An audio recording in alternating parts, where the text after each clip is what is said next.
now introduce our moderator for tonight's event and get started with the forum portion of tonight. Dee Dee in the back of the room is going to be collecting cards. If you have any questions that you'd like to submit, make sure she gets them from you. I'd like to introduce our moderator for tonight's event. Janet Labrie, a Janesville resident, received her PhD from UW-Madison and teaches literature, composition, and women's studies at UW-Waukesha. She serves as the advisor for the UW-Waukesha College Democrats. She's a member of the League of Women Voters and has served as the moderator for the League of Women Voters candidate forums in the past 3 years, as well as for the Rock County Democratic candidate forums this year. Thank you, Janet.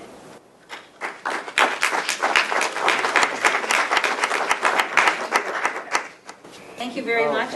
I'm pleased to be here and do this forum, and it's really interesting to see so many people involved in it. So it'll be interesting, and because there are so many people, we have a new plan, or a different plan, so that everybody can have a chance to speak, but we're not all just going down the line. So this is the way it's going to work.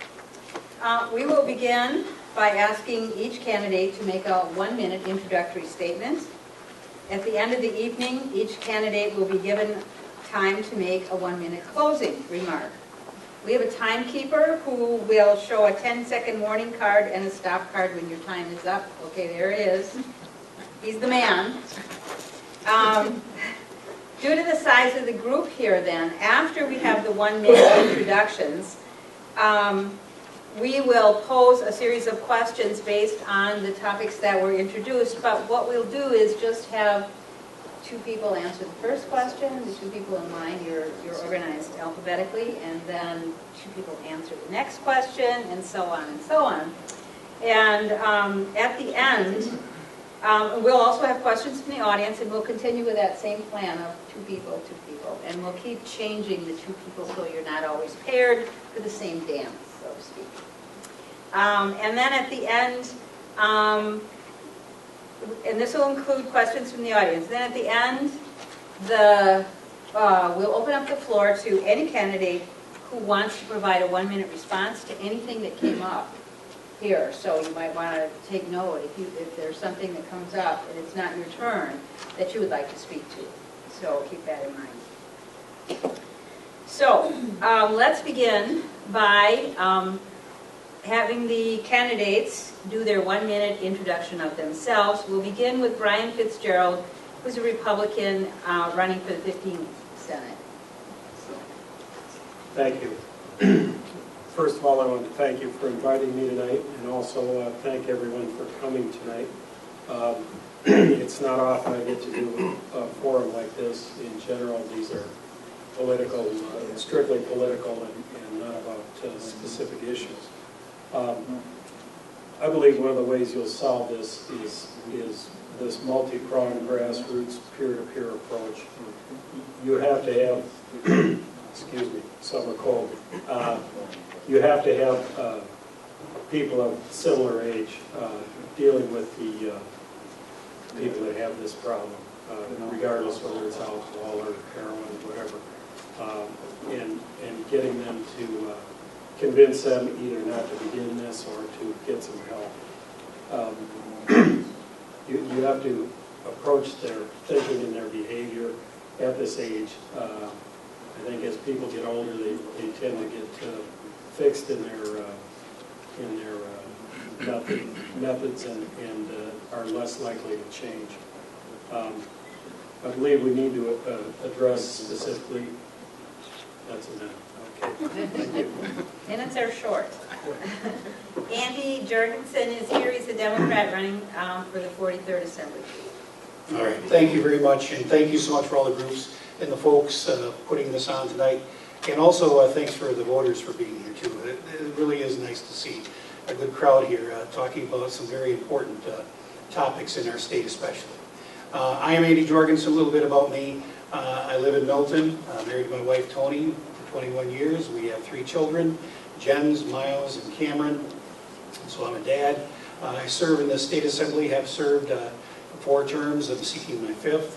I also serve as the caucus chair in the assembly for the Democrats. And so I'm in leadership, a job that I just cherish. also alongside serving the fine people of the district I'm serving now, which includes Whitewater, Milton, Edgerton, and all the little townships in between, and even goes up to part of the village of Oregon. So again, I look forward to the discussion that we're going to have here tonight. It's very important, and as I mentioned before, I'm a dad, so it's real important to me that we get this figured out and we get on the right track. Thank you very much. Thank you. Our next candidate is Dan Kilkenny, who is a Democrat running for the 11th Senate seat. Thank you. Again, my name is Dan Kilkenny. I am running for the state 11th Senate District. I've served on the Walworth County Board since 2006 and on the Town Board of Darien since 2001. Those positions, as you might know, are nonpartisan, so my political experience is based on problem solving, not seeking party advantage. A little personal background: I'm the 11th child in a family of 12. I'm an uncle and great-great-uncle to over 100. I think that gives me a very broad experience. I was married for 30 years. I raised a son to age 24. My mother, at age 88, moved in with me in 2005. I took care of her for 5 years until she died in my house in 2010. A few months after that, my wife died unexpectedly of an undiagnosed heart ailment. I think my life experience gives me a greater sense of compassion and understanding of the health issues that do affect families in Wisconsin. I understand that there are many forces in a person's life that affects their outlook on life and the choices that they make. And I think to have real solutions, we really need to stop this endless partisan bickering. We need to get the best information, talk to each other, and most important, listen to each other. Thank you. Thank you. Our next speaker or candidate is Deb Kolste. She's a Democrat. She's running for the 44th Assembly seat. She is in and running for it. Thank you for having me here. I appreciate this forum, and I appreciate the groups that work so hard at this. This is such a vital issue. I've worked for over 40 years in the medical field. My husband is a family physician who teaches at a residency program, and we know firsthand how much these issues affect the medical care of so many people. I served in this last session, I served on the Health Committee and also on the Speaker's Task Force on Mental Health, and these issues are at the forefront. We also did a lot of heroin bills this year, but what we didn't address is how we can help stop it. I am going to Washington in a few weeks to a convention, and I hope to hear from students about how they get involved with opiate use and drug use through medical use, and how that takes them to heroin. So I'll be interested in what that has to say. So again, just thank you for having me, sir. This is such a vital topic. Thank you. Our next speaker is Amy Loudenbeck. She's a Republican. You have a fresh one. Thank you so much. Again, my name is Amy Loudenbeck, and I am running for my third term in the Wisconsin State Assembly. I represent the 31st Assembly District, which includes Eastern Rock and Western Walworth County. So I have east of Beloit and all the way over to Williams Bay and Walworth County, and then up to Elkhorn and back over to the northeast side. And it's interesting because the issues in Rock County and the issues in Walworth County related to particularly the heroin epidemic are not much different. And they're not that much different than my colleague John Nygren from Marinette, Wisconsin. This is an epidemic. It's not limited just to big cities. It's definitely across Wisconsin and across the country. And I do commend the work that we've done this past session on the mental health and heroin and opiate bills. But I know that we have a lot of work to do. Deb and I, Representative Kolste and I, work together on the bill related to voluntary health care providers that helps clinics such as Open Arms in Walworth County and Rock Health Net in Rock County. And I think the community solutions such as the voluntary health care provider system are some of the examples that might serve us well as we look to solve these further community problems. Thank you. Thank you. Our next speaker is Janis Ringhand, Democrat. I have water, thanks. Running for the 15th Senate. Thank you all for being here and inviting me to join you. I participated in this forum a couple of years ago, and quite frankly, I think I learned quite a bit from that opportunity. and look forward to learning more again tonight.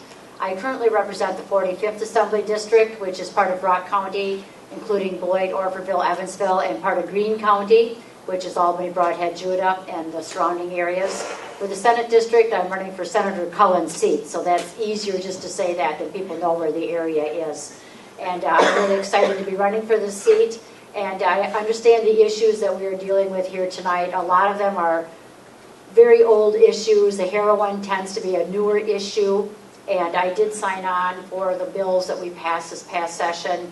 One of our colleagues, Representative Nygren, had a daughter who had experienced issues, and I knew of a young man who had died from a heroin overdose at the same time. So I took that very personally and feel very strongly about stopping these health issues. Thank you. Thank you. And finally, we have Mark Spreitzer, who's a Democrat in the 45th Assembly District.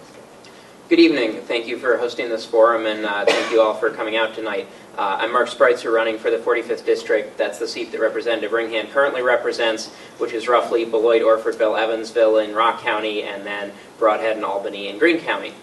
I'm currently president of the Beloit City Council and have served on the City Council since 2011, so my experience is also in nonpartisan local government and seeing some of the issues that we face there, particularly with alcohol and tobacco and those local regulations. I think one of the great things that we have going here in Rock County is that we do have so many great organizations working on addressing these issues, especially through prevention, and so some of the solutions are obvious, making sure that we provide resources to those organizations to do the good work that we already know is working. But obviously there are other things, especially heroin, that we need some new solutions for, and I'm interested in discussing that tonight. So it's a pleasure to be here, and these are issues that definitely are important to me, and hopefully we can find bipartisan solutions to solve them. Thank you. Okay, thank you very much. We'll begin with question number 1. This will be addressed to Brian Fitzgerald and Andy Jorgensen. Question number 1. This is my summer cold here. 86% of Wisconsinites enjoy and now expect smoke-free air.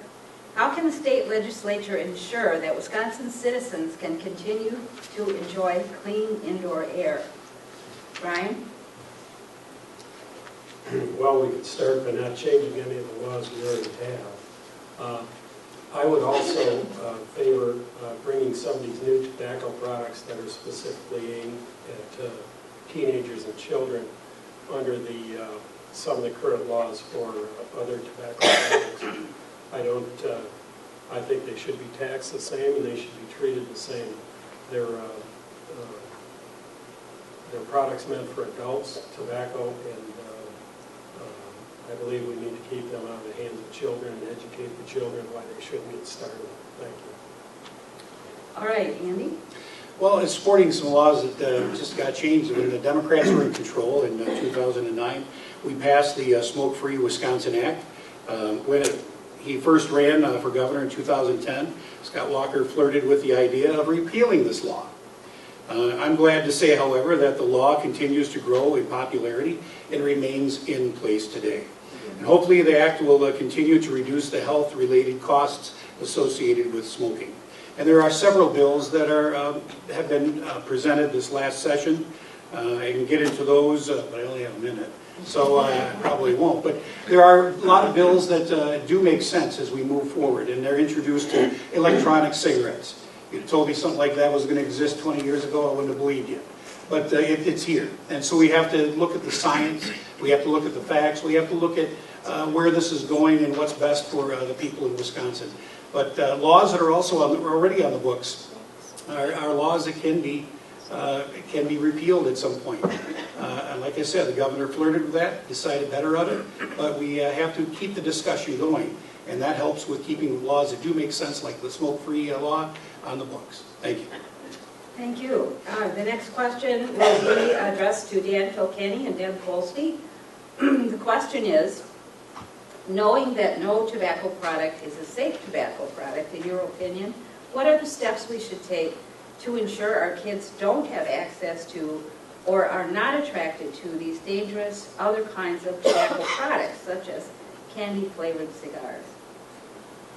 Well, there's currently laws that try to do that, and so certainly those should stay on the books and enforced. I think sometimes that people look to the law to solve all their problems, and that's not always a solution. I look to the smoke-free laws that were passed to have people stop smoking in taverns, and I thought that was going to be real difficult. They talked about some were just going to take the fines, they were going to throw dollar bills up at the end to pay the fines, and what ultimately happened is people said, we don't like you smoking, and people respected that, and now you see them out in the streets. And so, you know, rather than threaten children with punishments, I know when I was in grade school, I used to get in trouble, not that kind of trouble, I was kind of a class clown. Those kind of punishments didn't bother me, but being asked to explain my behavior in front of the class was something that shut me down. And so I think we shouldn't just look to the law, but look at what are effective psychological techniques and how do peers affect peers and what actually works with kids. Thank you. Deb? Well, we certainly have to treat tobacco products like tobacco products. There shouldn't be any distinction. I picked up one of your flyers in the back, and it shows, you know, the tactics that they use for distributing these to children. And these products have to be kept out of the hands. You know, even the e-cigarettes with nicotine, we know that nicotine is an extremely poisonous substance to young children. And so all of these products have to be taxed, and they have to be kept, they have to be treated like tobacco. They are meant, well, they're not even meant for adults, but they're should be used by adults and nobody else. So that means taxation, their locations in the stores, and e-cigarettes should, and all these products should be no different. It's amazing that how they will market these to try to sell them. They look very inviting and enticing and delicious, I guess, and we know better. So they just have to be treated like tobacco products, kept in the same place, taxed the same, and that's what we need to do. Okay. Question number 3 will be addressed to Amy Loudenbeck and Janis Ringhand.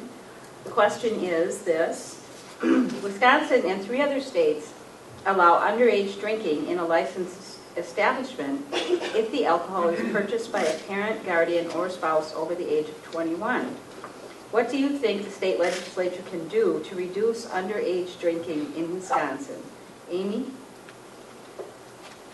Thank you for the question. I do want to talk a little bit about one of the bills that we actually passed this last session, and it was relating to underage drinking in establishments, but not related to with the parent. But it actually allowed, in addition to current law, I'm trying to find my notes here,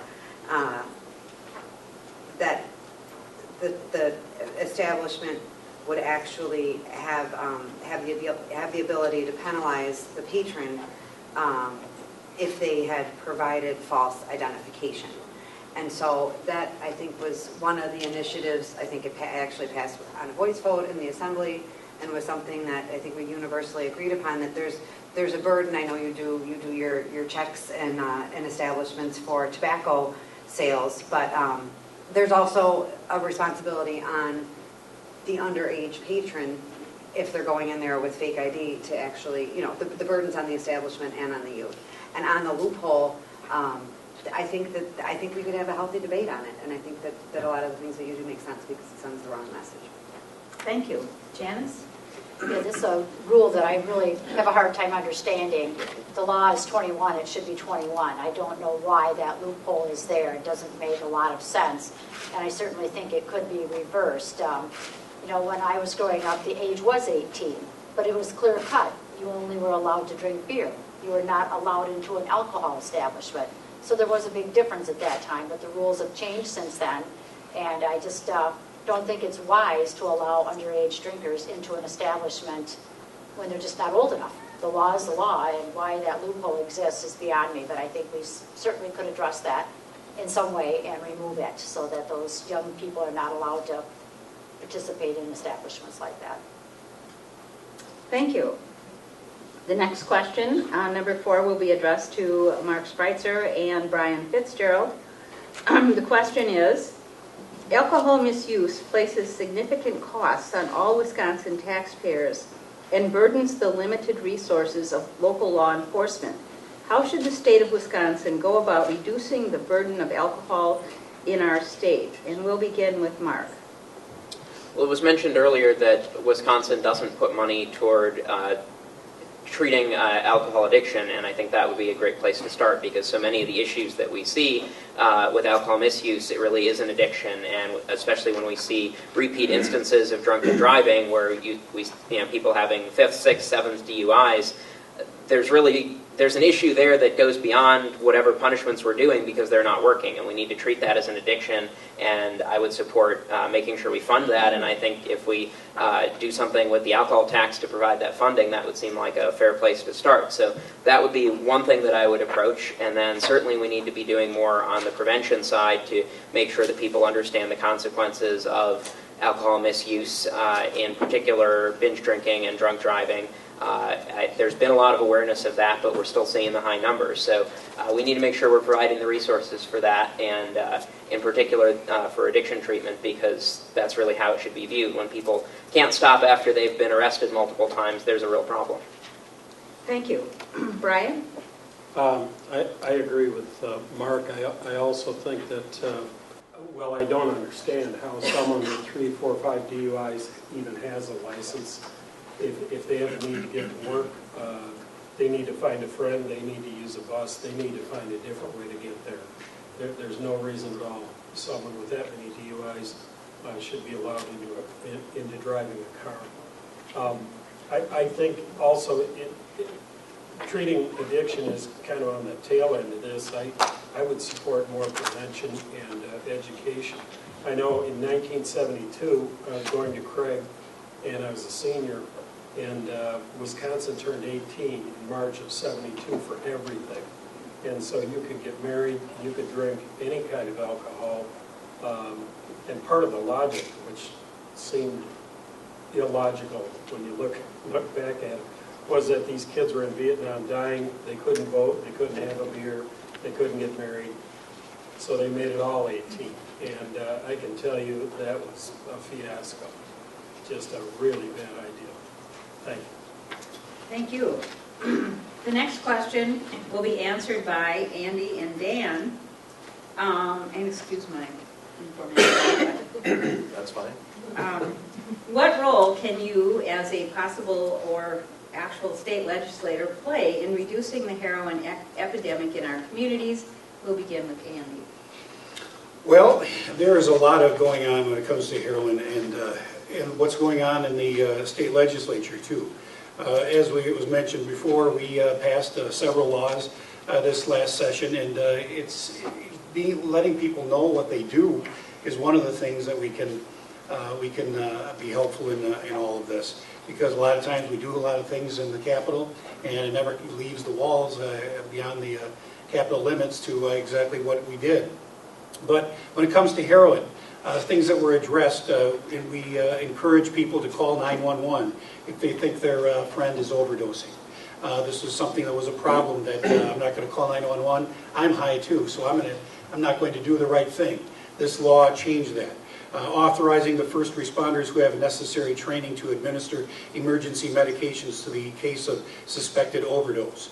Also, there's many things that we've done, but we need to talk about this. I think one of the things with heroin, one of the dark clouds that hangs over this, is no one wants to talk about it, discuss it, and see where we go from there, because I believe that education is a real big part of prevention and something like this, and in order to do that, we have to talk, and we have to listen. Thank you.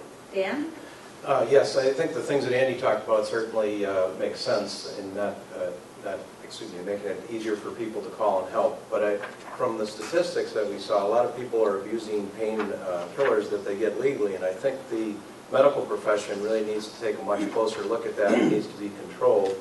I'd indicated in my opening remarks, my mother lived with me and died in our home. She was in hospice the last 3 weeks, and the amount of drugs that were available, she didn't use them, we didn't use them either, but that's apparently where a lot of the things start, and in some families, a lot of grandchildren and children show up and help themselves. So that's certainly something that needs to be looked at. And again, I'm not one on thinking that punishment is what's going to deter these people, because you can kill yourself with heroin. So some convoluted set of rules that the legislature puts out is not something that's going to discourage it. So we need to look at treatment and effective things, and in Walworth County, as county board supervisor, I've supported our setting up of both an alcohol and a drug court, and so we should be looking at what happens there, and if it works, others should model it, and we should always be looking at other parts of the state. Thank you. We'll now be starting with questions that have been handed in by the audience. And this first question will be directed to Deb and Amy. The question is, how would you address the issue of prescription drugs leading to so frequently to addiction? I'm so glad I got that one, because I was sitting here thinking I wanted to answer that last question. After 40 years in medicine, and you know, the person that started the pain scale was actually paid for partly by Purdue Pharma, and it became okay to overtreat pain because they always thought it was undertreated. But you know, even the guy that did the pain scale now says that was the wrong decision.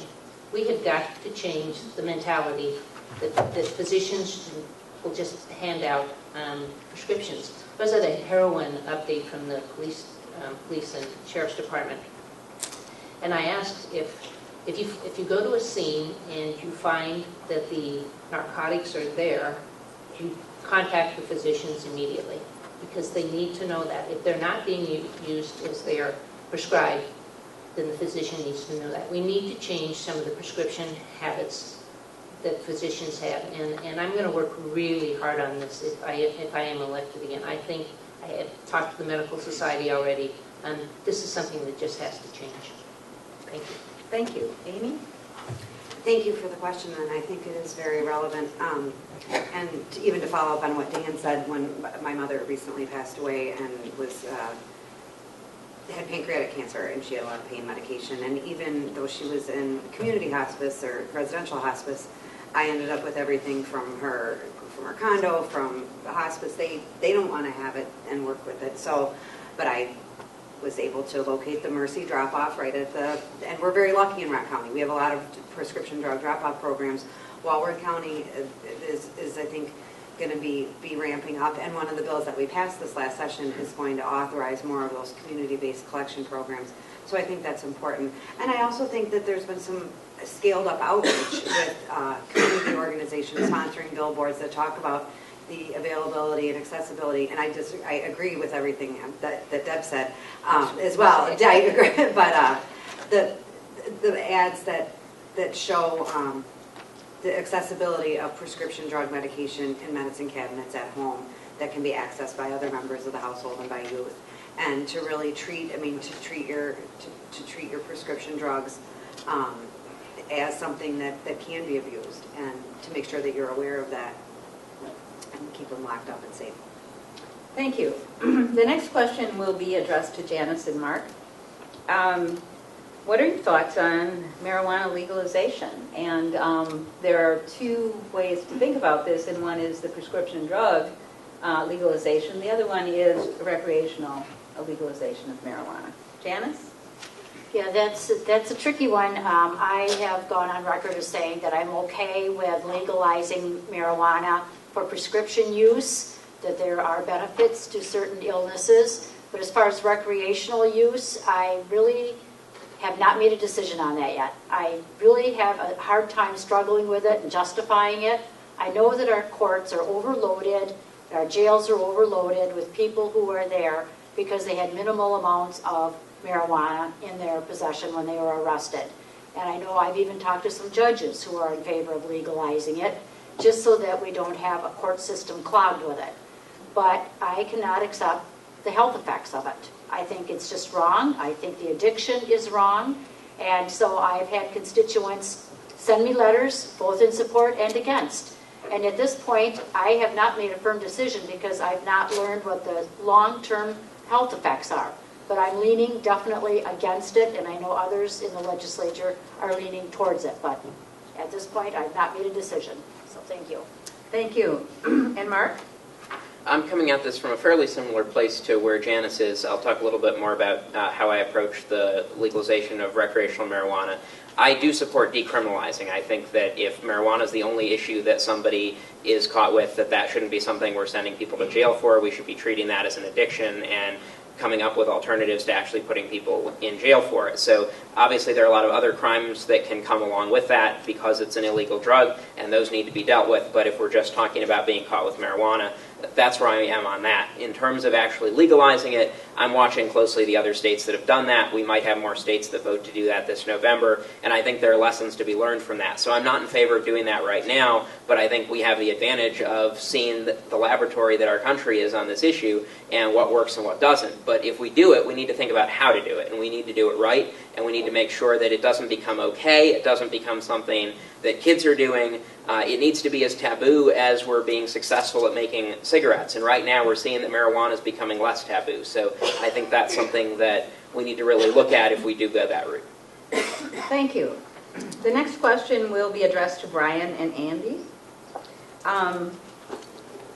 What, if anything, is going to be done or should be done about local access for treatment for heroin, drug and alcohol addictions?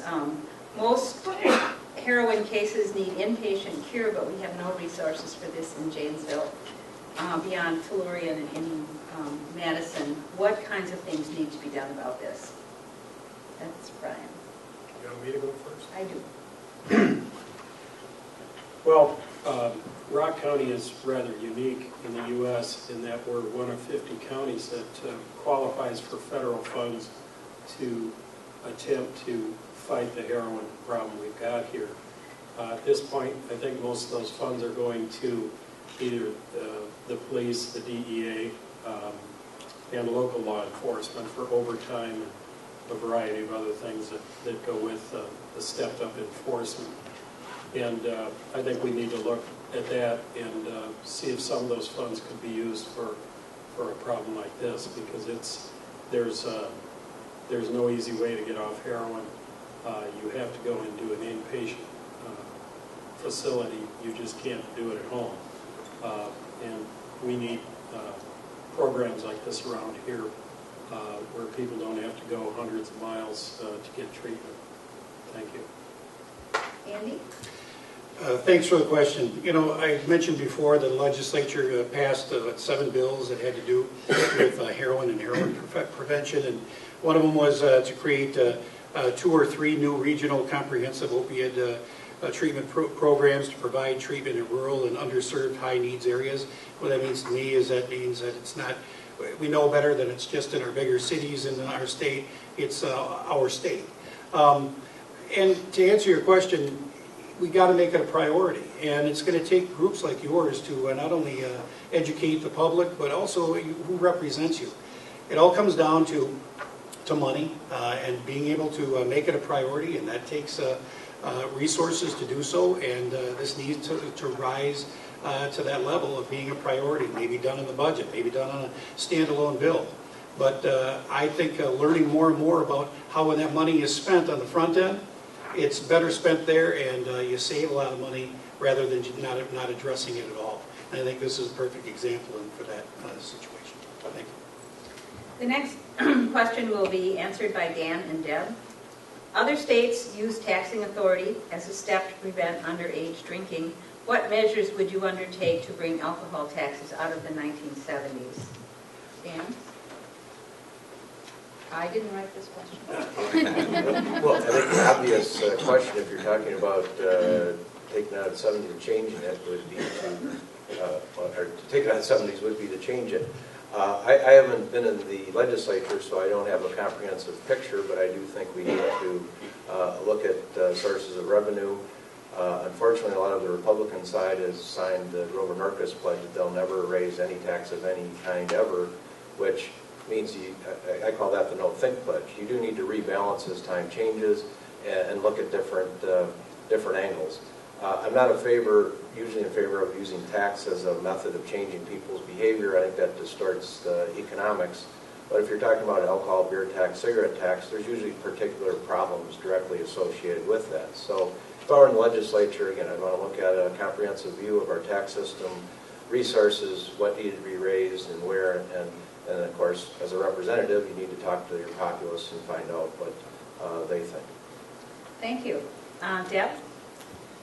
Well, I brought something from the National Association. It was just talking about taxes on different alcoholic products, and Wisconsin is so far down the line in what they charge.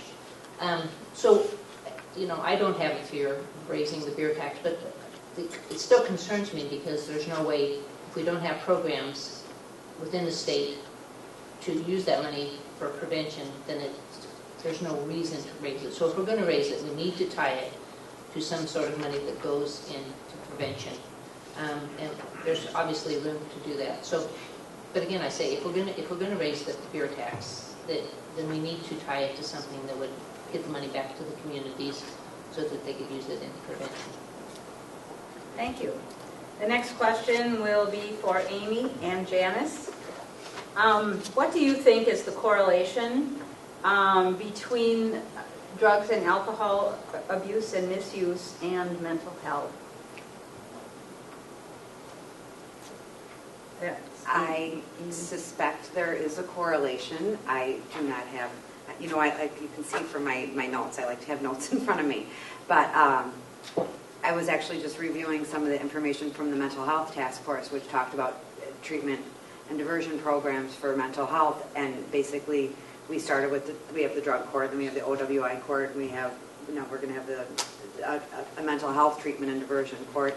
I think that shows from a policy standpoint that we're sort of modeling, identifying the problem, looking at different ways to approach it. And so I think that some of the underlying issues that contribute to addictive behavior and destructive behavior associated with drug and alcohol abuse and associated with can probably be linked back to mental health, and that's why it's counseling. People that are counseling people with mental health issues are the same people that are counseling people with addictions issues. So I think that our efforts to increase on the mental health side, including the Office of Children's Mental Health and Early Brain Development, I think we're really, we've been working backwards at this problem. There is no silver bullet or panacea, but there's definitely a relationship that's worth exploring further. Thank you. Thanks for the question. Janice? Yes, I was really surprised a few years ago when I first ran for public office. I met with our current sheriff, Bob Spoden, and he gave me a notebook that was about 3 inches thick that addressed the issue of mental health. Nowhere for these people to go. They're on the streets. They don't have a lot of education. They don't have a lot of support. They fall into these habits very easily, and there's no one there to provide a safety net for them. So there definitely is a correlation. And unless we can get some of these folks off the street and get them the mental health treatment, I don't know how we're ever going to change the addiction. It does definitely go in hand from what I have seen in the past. And, we try to put safety nets out there. The funding is always an issue. And these days, with the lack of jobs, it's made the issue even worse because people have less disposable income, whether, they can't afford to pay the rent. And a lot of these people are not working, so they have nothing but time in their hands to address their abuses. So definitely there's a correlation. Thank you. This is Mark and Brian. As this person who sent in this question says, as a parent of a young adult, I know that my son purchases alcohol at businesses that are not being monitored enough. What can be done about the problem of underage, being served underage? And I think along with this goes the whole issue of over-serving when people need to be stopped. So I'll start with you, Mark. Well, in Beloit, we've done alcohol compliance checks twice a year through the police department, and I think that's been quite effective at both discouraging businesses from making underage sales and also bringing forward those that do. That quite a few of them have come before the city council in the time I've been there, and we've revoked their liquor license, often permanently.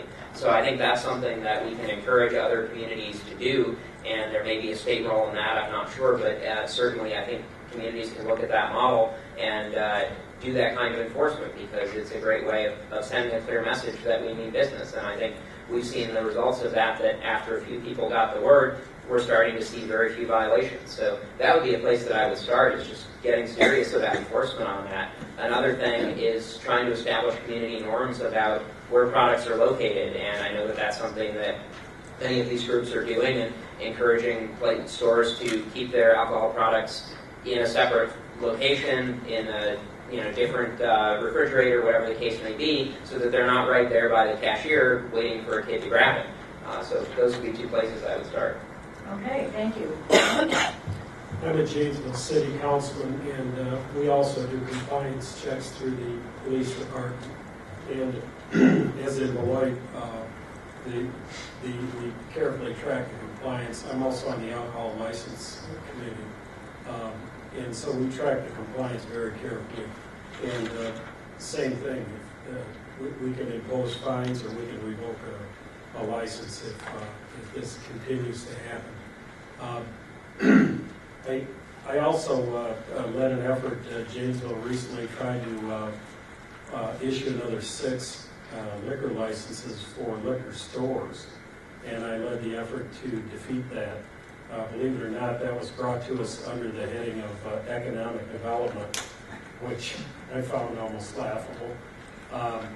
But I agree, keeping it out of the hands of kids is the easiest way to start, and it means carding and everyone. I mean, they card you for cigarettes now. They should be, if they're a young person, they should be ready to be carded. Thank you. Thank you, and I apologize, Brian, for making you do an extra one, but that's the way it worked out. So what I want to do now, we have a few more questions here, but what I want to do is allow you all each to speak up if there's an issue here that wasn't your question to answer. Could you have something that you would like to say, and you have the same 1 minute time frame? When Amy was talking about, I was on the mental health task force, and so we went around the state and we listened to in very diverse areas, and always the complaint was we don't have enough providers. So one of the bills that passed was so that we could scholarship residents, medical residents that were doing either psychiatry or family physicians that would serve as primary care physicians, so that we could get more in underserved areas where there weren't psychiatrists or there weren't family physicians, because family physicians end up 90% of the time being the psychiatric provider also. But all of these things take money, and I guess that's just the crux of all of this, is how much are we willing to put forward on these, drug, substance abuse is certainly a mental health problem, and having more providers will help, but then you always have to put more money at getting providers. So it's an ongoing problem, and I guess it just takes how much dedication we have to solving the crisis. Thank you. Anyone else? Yes. Yeah, I'd just like to address the medical marijuana issue. We had a Wisconsin Eye interview last month, and my opponent and I both addressed this question. I pointed out to a situation I read just before where a woman had been arrested. Her son had been hit by a heart-long line drive and had serious pain. I don't think it was necessarily seizures, but a hard time getting to sleep at night. Cried, and someone, actually was a physician, suggested she use cannabis oil, which she did, said it was miraculous, everything was wonderful, told some friends, and she was arrested. My point was, I think those kind of decisions need to be made by doctors, pharmacologists, and patients. And a person shouldn't need to suffer. There's no business for cops or legislators. My opponent indicated he would come to that when the medical profession and the law enforcement came together. I really don't know what the purpose of a cop in that type of situation is. And so I think, again, with medical marijuana, that's a different situation. People I've talked to and polling I've seen, I think the vast majority of Wisconsin is with that. And as a representative, I think I would listen to it. Okay, thank you. Brian, did you have a hand up? Yes. I just want to talk about heroin again for a minute, exactly a minute. Andy referred to several things that were passed in the last session. Acts 194 to 200, there's 4 or 5 of those acts that deal specifically with heroin issues. And I'm anxious to see how effective those are. But unfortunately, we're struggling with a moving target here. These people will change their methods. They'll take different routes. They'll find different dealers. And we can't be complacent at all. We've got to stay on top of this until we start ridding Rock County of these people. Thank you. Janis, what is next? Is that okay? I just wanted to address the e-cigarettes. I happened to be at a hearing on a committee that I was serving on this past session in the legislature, and we had an e-cigarette company come in and tried to tout it as the cure-all for being able to quit smoking. And it just so happened there were several doctors in the audience who chose to speak out against it and really refuted that claim that e-cigarettes are not harmful. Secondhand smoke from e-cigarettes can be just as bad as actual cigarettes. It's nicotine. That is what it is. They call it the juice that's in those e-cigarettes, and it's just as addictive, it's just as harmful as regular cigarettes. It may not have the strongest smell like cigarettes do because it's not burning like tobacco is. But we were assured by several doctors that it is harmful, especially for pregnant women and small children. So that's an issue that I did learn a lot about, and it is very harmful. So Thank you. Andy? I really appreciate the discussion we're having. I serve in a body of 99 men and women from all over the state. There's some up here that are seeking to be a part of a body of 33. These are topics that are very, very, you can get lost in the weeds. They come with a lot of stories, a lot of information, a lot of facts. And it's our job to take those stories, the ideas for bills, where we want to go as a state, back to the Capitol. And we've got to build consensus among the other 98, in my case, men and women, that we have to somehow work together, a majority wins at the end of the day, to make sure that this is something that's so important. And I'm sorry to say that many of the things that are here have been around for a long, long time and they never get to the level they should. And I want to just encourage you to get to know who's representing you or wants to represent you. Find out more about how they're going to play a role in bringing these things to where you want them to be and dealt with in the way that you see is the right way for Wisconsin. Thank you. Mark? Amy next. Thank you. And a reminder, I will have to step out after this. I won't do my closing. But thank you for having me. I have another obligation. Since we have a group of really dedicated and interested in kind of evidence-based oriented people, I want to throw out something for just your contemplation. Maybe we'll come back in 2 years and talk about it again. But as I was preparing for the forum, there is, you've probably heard about this in the news. The companies, one is called Uber, one is called Lyft. They're taxi services, but they're not taxis. You don't have a taxi medallion, a taxi license. They are mobile app-based. But I did find a study, or not a study, a report that was done by the Washington Post, and they had collected some data from the Pittsburgh area, and they actually tracked the time and the days of the week that these Uber and Lyft were being contacted for rides to see if there was a correlation. And so this graph, and it actually shows here's Monday, here's Tuesday, here's Wednesday, here's Thursday, and then it jumps up on Friday and jumps up on Saturday, and then actually you would get Saturday morning to cut off the page. This is the high point of the time of the days of the calls. This is 2 o'clock in the morning. So it's really interesting, I mean, what you think about the regulations or not, but having transportation options for people that maybe didn't think that they had them before, I think might be something that we haven't talked about before. And I found another article in the LA Times that talked about it, because also young people are really open to that. It's not like this whole thing, someone has to call them a cab or whatever. You can just take care of it, walk out, put it in the car, and go. So maybe that's a piece of the puzzle. Just thought I'd bring it up while we have a good forum going. So thank you. Thank you. Mark? Thank you. Since I had the questions on alcohol and marijuana, I'll talk about tobacco for a moment. I agree with a lot that's been said. I am definitely in support of regulating e-cigarettes under the same regulation that we've regulated ordinary cigarettes, both in terms of the age when they can be used and also the smoking bans that are in place in indoor spaces or near doors and windows. So I think that's something we need to do. And really, this is an area on tobacco that we've made so much progress in that it would be a shame to backslide. And that's what we're at risk of here. The tobacco companies know that we've made progress. That's why they're marketing in this way. And so I think we really need to act quickly and make sure that even if we regulate this, something new will come along to get around the regulation, and we're going to need to come back at the table and make sure that we're updating things, because they're certainly going to come back and update things to try to respond to whatever it is that we do. Thank you. Are there any others? You can have more than one. It's interesting that you talk about, Mark, you just sparked something for me, that there's always a way to, you never can dust off your hands and say, well, we got that one figured out. It just doesn't work that way. And AB 481 this last session was one of those. It was brought forward by Representative Bies, who would have eliminated the archaic 50-cent cap on taxes per cigar. And the bill would have instead imposed an 84% tax on the retail price, bringing the taxes on cigars more in line with the taxes on cigarettes. This bill failed to advance.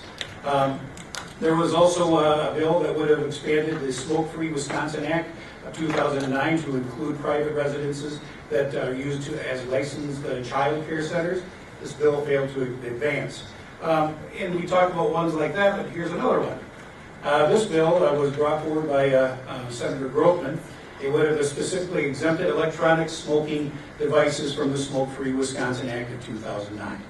Both versions of the bill were given public hearings, and the Senate version advanced out of committee on a party line vote. The bill did not advance any further. So the point of me bringing these up is that there's a lot going on in the Capitol, a lot to pay attention to, and they go both ways. And it's something that I just want to harp on this all the time. Get to know who represents you and find out more about these things, have discussions on these so you understand and we can do the right thing. Because I feel a lot of this stuff happens going the other way because people don't pay attention and they don't get involved. And so then these things that are like the last bill I mentioned, that happens. So there's me a minute, I know. Yeah, I just wanted to, again, I don't think what encourages people or discourages them is harsh laws, but solutions that work with them, and people have a lot of different things going on in their brain. Amy had indicated this thing about Uber. Obviously, if people take safe rides home, that's better. In my county, I introduced 5 years ago a contribution to the Tavern League for safe rides. And originally that was criticized, well, you're just paying these people to serve drunks and then give them a ride home. Well, if you really think about it, the person the next day has to have a family member, a friend, somebody take them there. That really doesn't encourage them. That really doesn't happen. The other thing a tavern owner told me, really why they need that, is sometimes someone will stumble into your establishment. You didn't serve them at all. What do? You gave him an option. And then finally, I pointed out to my board, which a year or two before it voted 10-1 against it, that my son is at a computer business since he's 15 and does computer stuff typically at night when businesses are down. And so he's driving home at 1, 2, 3 in the morning. The only thing I care about is somebody doesn't run into him. And after I gave those reasons, it did pass 10-1. It's been supported the last 5 years. And so, again, I think we need to have the political courage to do what works. And the naysayers or the one-line people with their sound bites, we need to ignore them if it works. Thank you. Yes, yeah. So I'll be preaching to the choir here. So most of the things we've talked tonight about, the heroin bills, mental health bills, getting an Uber ride, or all those, I'll talk about post-addiction.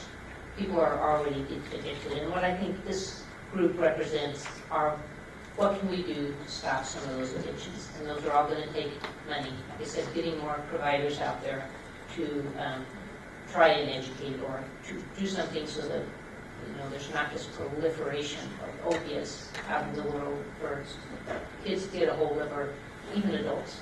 And geriatric addictions are horrible. I mean, so we can save lives with Narcan pen or keep them from driving drunk, but we really, really, truly need to put some money at preventing this intoxicated state that so many people want to live in. So, and I know it's an illness, but we can do a lot of things post-addiction, but we need to get to it beforehand. Thank you. I think we could go on for quite a while, and I think one of the things we did have talked about, but we were running out of time, is the whole binge drinking problem in this state.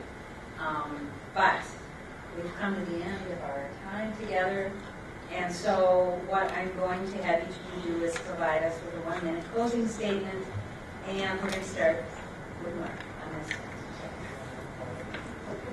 Thank you.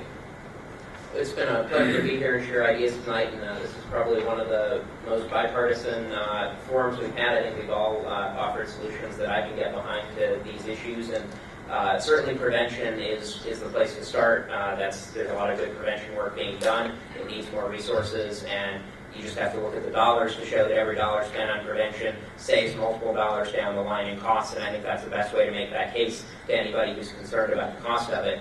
And then we've talked about a lot of creative solutions to try to address addiction once it takes place, and that really is my focus. How do we treat people, if we can't prevent it, how do we treat people who've got an addiction, not look so much at criminalizing it, but figure out a way to get at the factors that are causing them to do that and provide safe alternatives, education, treatment, and if it's a ride home, it's a ride home, because if they're using a substance in a way that's not good, at least they're not killing somebody while they're doing it. So everything's on the table, and we've got work to do.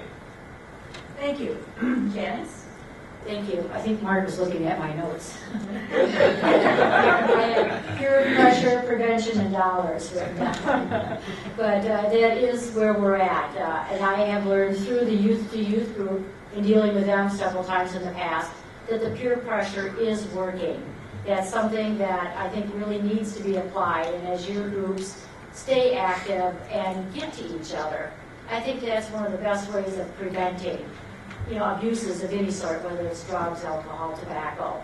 That peer pressure at a young age really does make a difference. And I thank these your groups, Youth to Youth and Tobacco Free Kids, for addressing these issues. I wasn't even aware at one point in time that these candy-flavored tobacco products are being sold in our gas stations, because I always pay at the pump. I don't go into the station anymore. And I was really shocked to find out that was happening. So I think the awareness that your groups are spreading will go a long way to help prevent kids from getting hooked in the first place. And my time's up, I could go on, but peer pressure, prevention, and dollars, those will be the big in the future. Thank you. Thank you, and now we know Janis will be going into the gas station. Check it I out. have, yes. So, Deb. Well, thank you. I think I used my 1 minute last time, but thank you again for having me here. It's your good work for these groups that help us. Somebody that's worked in medicine for 40 years, and I worked in blood bank a lot. I hated to work weekend nights. I hated to think that an alcoholic was going to come in and have a GI bleed that would bleed out and use up our entire blood bank. I hated to see somebody that was intoxicated in other ways, driving and be in an accident and be mangled. So these mean a lot to me. We all have horror stories of people we've known that have been killed or harmed in some way. So prevention is what will do the most good. I mean, we can do a lot of things post-addiction, but we need to do this. I went to a population health institute through the university and also in partnership with Wisconsin Partnership Program, and we talked about the way you can stop them at post-addiction is to make them think they're going to get caught. Not how bad can the punishment be, but make them think they can get caught. So those are the things we need to work on. Thank you, Deb. Dan? Yes, thank you for having us here. I think with these kind of problems, again, I've mentioned it several times, I don't think penalties, punishment, harsh treatment is what motivates people with a lot of these problems. And a large part of the law, or people's behavior, is not forced by the law, but social norms. I use an example. People don't walk down the street naked because you're afraid of the fine. There's other things going on. And I think that's true in other ways. And you know, we looked at the charts that the lady put on, and we saw the deaths went from 64 to 20 with the use of Narcan. That tells me that seems to be saving lives. Some people say, well, if you let them get Narcan, then they won't worry and they'll just do more drugs. Well, that doesn't seem to be the evidence. So we need to disregard what the label makers say and have the political courage to do what's right. If just say no works, that's good. But if not, again, we had the slide that talked about prevention, harm reduction, and treatment, which I think Deb talked about the post-addiction process. And so again, we need to look at that and not just say no. If people get through the door, you need to take care of it. So again, I think we need to have the political courage to set aside what doesn't work, what doesn't make sense, and do the right thing for the children and people of the state. Thank you. Andy? Well, I want to thank you and groups like yours. As a legislator, it wasn't for people like you, I would know that there's a way around taxes on cigarettes by creating a small cigar and making it grape flavored. It wasn't people like you would know that there's a way to get the kids more interested by placing it on a strategic part of the counter in a gas station. And it wasn't people like you talking about things like binge drinking and what we should be able to do as a legislature, as a state. If no one's talking about it, no one's going to do anything about it. And I agree. Laws are great in some cases, but they only go so far. They can only do so much. You know, education and many of the things we talked about tonight is the key. And the culture of our state is what we've got to really try and change. It's not okay to be a cool parent and throw the party for your high school son or daughter. It's not okay, it's not funny to watch someone walk out the door stumbling and go to their car. You have to get involved, and a lot of times it starts with the talk we're having tonight. It's the talk that you have with your legislators and when we get back to work. Because you care, it makes us care, it makes us stronger by the things you teach us, and we can fight for it. Thank you. Thank you. And Brian? I think you've covered about everything here. I just crossed out about 3 items. I wanted to thank you first for having me here. This forum is unique in all the talks I've given and debates and speeches. This is something that I've not experienced before. Many of your organizations, quite frankly, I was unaware of.